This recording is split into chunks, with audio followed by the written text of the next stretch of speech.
Marvel hasn't given fans any information on Black Panther 2 in a while, so fans have had no use. We've turned to espionage. What they have discovered may be a link to another superhero, Namor.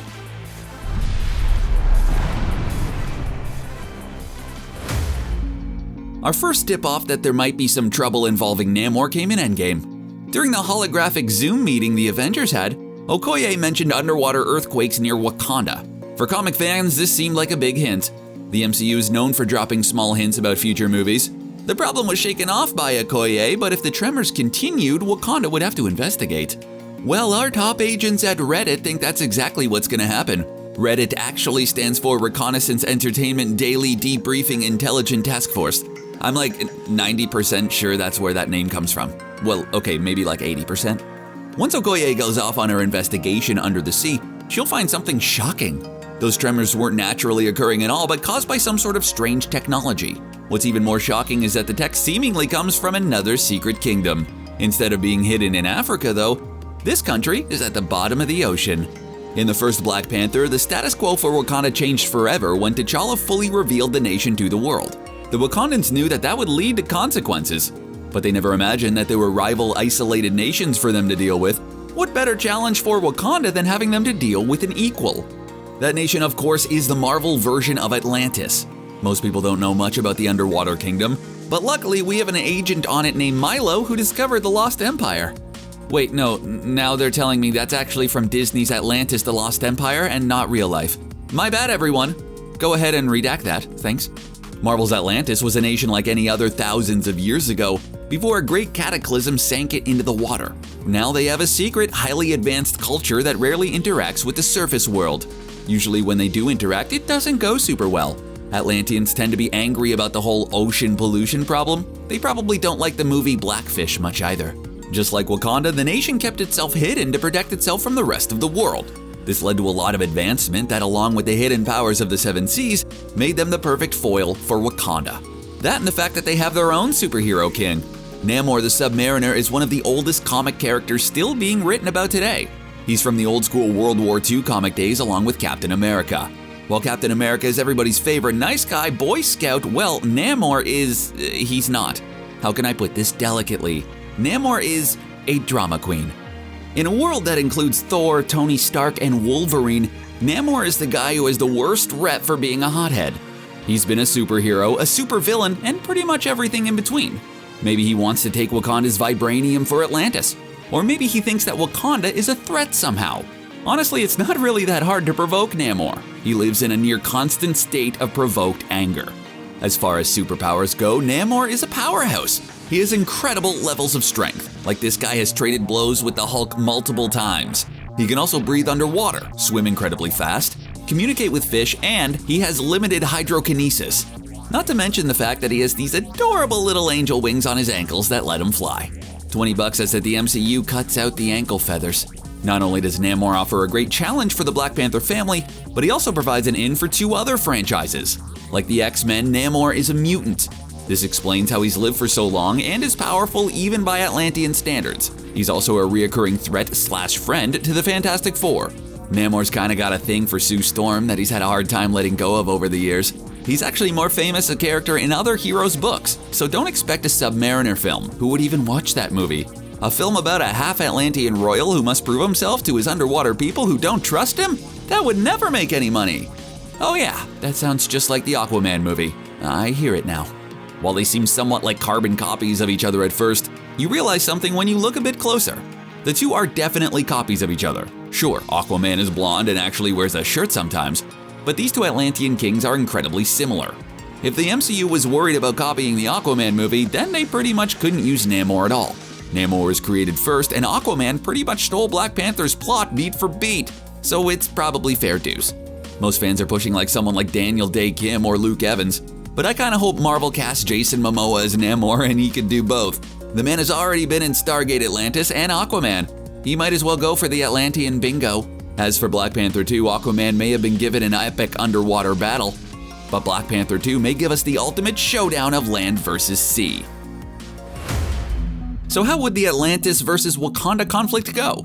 We'd have to first break down our intelligence of what these super nations are capable of. From the first Black Panther film and Infinity War, we know that Wakanda has limited ground troops, but incredible weaponry. Possibly their biggest advantage over Atlantis has nothing to do with Black Panther at all. A showdown between these two great nations like this often boils down to an arms race. If you're trying to build better weapons, it's always good to have a super genius on the payroll. So far, we've seen Shuri do some incredible things. She's designed panther suits, cool weaponry, and flying battleships. Can you imagine what she'd be able to do if their entire nation were under threat? The Russo brothers confirm that Shuri is smarter than Tony Stark. We may end up seeing what her version of a Jericho missile looks like. That's not enough to count Atlantis out though. From the looks of Wakanda, Atlantis probably has greater numbers.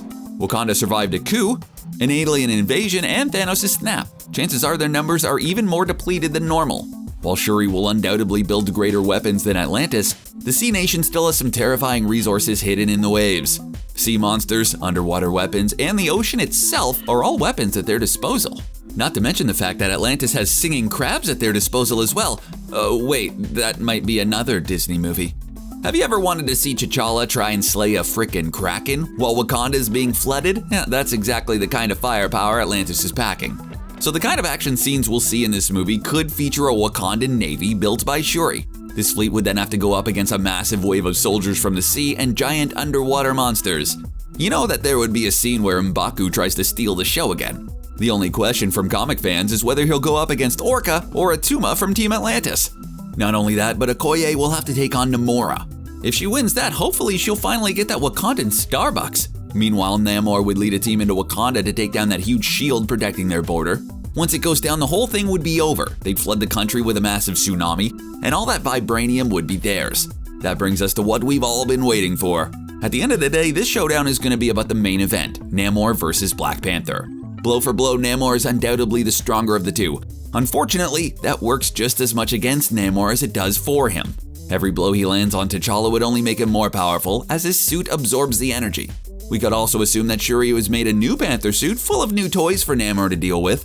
Maybe she even built something that could restrain him, so this could end up being a fight where T'Challa provokes Namor into attacking him to build up energy and wear him down. Then he'd unleash it, and while Namor is dazed, he'd restrain him. That naturally wouldn't work though. People have a bad habit of underestimating Namor. It probably has something to do with the fact that he looks like Mr. Spock in a Speedo. It's likely that Shuri would have failed to accurately calculate his abilities, allowing him to break free. Then Namor would take Panther into the ocean, where he would own the king of Wakanda. Sure, T'Challa is brutal on land, but in the water, well, that's Namor's home turf. Ultimately though, this is a movie about superheroes punching each other.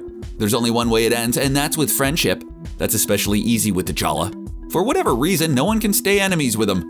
M'Baku, Winter Soldier, and Captain America all ended up becoming close to him after trading blows. Heck, even Killmonger seemed to be warming up to him by the end of Black Panther.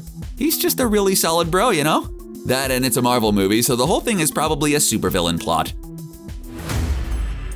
So what villain in the Marvel Universe would pit two nations against each other for his own personal gain? You see, Disney recently purchased the rights to one of Marvel's greatest villains, Dr. Doom. This villain isn't just a standard megalomaniac, but he's also the leader of his own country, Latveria. Everything he does is to further Latveria's glory or for his own plans for world domination. Be careful who you tell that to though, because he's a very dangerous guy. In the comic event Doom War, Dr. Doom actually managed to do the impossible and conquer Wakanda. Like everyone else, he was after that sweet, sweet vibranium. He's also been a villain of Namor's from time to time. So taking two secret, highly advanced nations and making them weaken each other while revealing their strengths is textbook Doom strategy. The other villain rumored for Black Panther 2 is Spider-Man baddie Kraven the Hunter. The movie could start with a cool action scene where Kraven tries and fails to take down T'Challa for Doom. Then the natural strategy would be to wait until T'Challa and Namor have weakened each other to finish both. If you're a hunter, bagging a guy with cool panther powers and an Atlantean Superman is a pretty good day. Of course, this would fail because Namor and T'Challa would figure out that the underwater tremors didn't originate from either country. Once the two realized that they've been played, they would then turn on the real villains. Perhaps the two could even save both nations from whatever machine was causing the earthquakes. Doom does like to build doomsday machines. I'm pretty sure he has a doctorate in doom, so it makes sense. Once T'Challa and Namor save the day, they part as friends and decide to form an alliance against that growing threat of Latveria. This could even be the start of Marvel's Illuminati, who monitor Thanos-level threats and try to prepare for them. If you're gonna top Thanos and the Infinity Saga, Doom is probably your best bet, Marvel. There you have it, everything we've got on Black Panther 2 for your eyes only. Well, your eyes and everyone else's on YouTube, I guess. Do you have any information on the MCU? Let us know in the comments, and don't forget to like and subscribe for more top secret info from CBR.